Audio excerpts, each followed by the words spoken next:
Allahi kadhaba. Muttafaqun alayh. Ibig sabihin ng hadith na ito, manatilihin ninyo ang katapatan.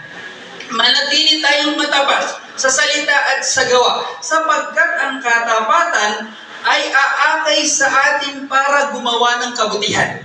At ang kabutihan ay mag-aakay naman sa atin patungo sa paraiso. At ang isang tao, sisikapin niyang maging matapat. At hanapin niyang paraan para maging ugali niya ang pagiging matapat hanggang sa itatala na siya sa listahan ng dakilang tagapaglikha bilang matuwid na tao sa mundo ito. At ingatan ninyo, ito yung pinakaingat-ingatan na ugat ng lahat ng kasamaan. Sabi ng Propeta Muhammad SAW, "Wa iyyakum wal kadhib," iwasan ninyo ang kasinungalingan.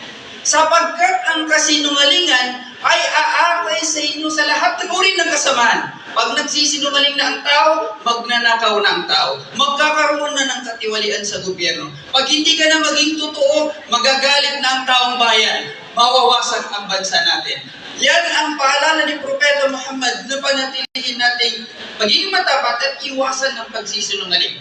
At kapag ang tao patuloy na magsisinungaling, ililista na yan sa talaan ng dakilang tagapaglikha bilang taong sinungaling. Mga kapatid, mga kababayan sa mga kawani ng gobyerno, paalala na ang katapatan, ito yung pagganap ng ating mga tungkulin. Maging tapat tayo na empleyado, hindi nang daraya ng oras, hindi nang daraya ng mga papeles o serbisyo. Ang bawat perma at ulat dapat totoo at malinis.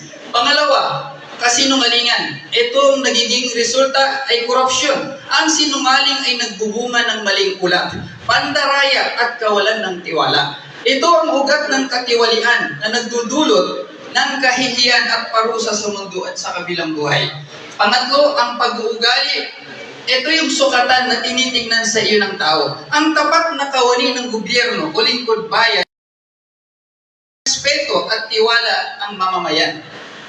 Ang sinungaling naman, kahit pansamantalang nakakalusot, ay nawawalan naman ng dangal habang buhay. Subhanallah. Ang katapatan ay isang uri ng pagsamba. Na kung kaya, pag ikaw ay tapat na kawani ng gobyerno, ang bawat kinikita mo ay halal. Ang bawat kinikita mo na pinapakain mo sa pamilya mo, mula sa iyong pinaghirapan, mula sa iyong serbisyo sa gobyerno at mamamayan, ay rewardable. Meron kang gantimpala sa Panginoon at meron ka pang paunang gantimpala sa mundong ibabaw na ito. Na kung kaya, mga kapatid, mga kababayan, lingkod bayan,